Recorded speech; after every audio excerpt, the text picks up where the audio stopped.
Let's get the latest on the war in Ukraine. Joining us is military analyst Philip Ingram. Good to see you. Now, we were talking an hour ago, and immediately after you went, we got this news in from the Russian Defence Ministry talking about some kind of airstrike which has killed hundreds of Ukrainian troops. What more do we know? Well, this is what the Russian Ministry of Defence, or as I refer to it as the Ministry of Disinformation, has said on day 319 of Vladimir Putin's 10-day military operation.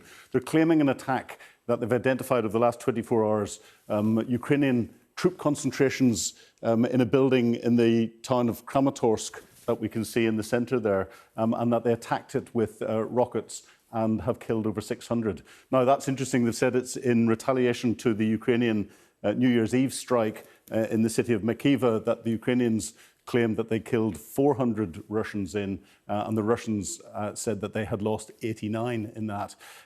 It's interesting, the Ukrainian commentary channels are ridiculing this report out of the Russian Ministry of Defence. There are pictures that the Ministry of Defence or their propaganda channels are putting up, but those are unverified at the moment. I'd take it with a pinch of salt.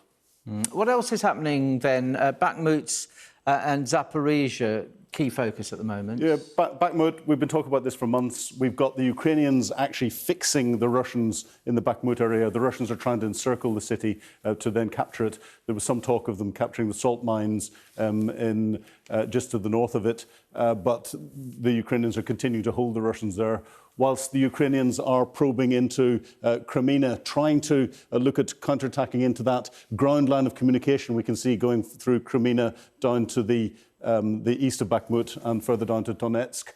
The last few weeks ago, the Russians put additional defences approximately on the line that we can see there, the yellow line, but the Ukrainians could use that as an axis to counterattack in.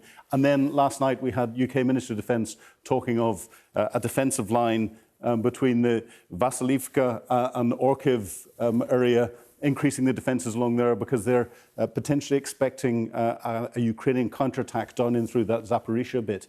That would be significant because that would split that land bridge from Crimea up to Russia that everyone's been focusing on here. So either of those are bad options for Russia should the Ukrainians counterattack.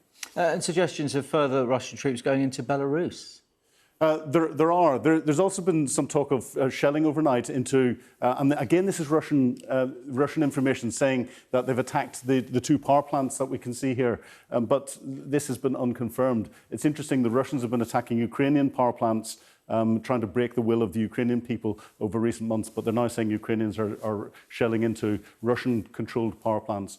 But Belarus, as you say, the Russians are putting an awful lot more troops and equipment into Belarus. And they're putting some good equipment in there as well.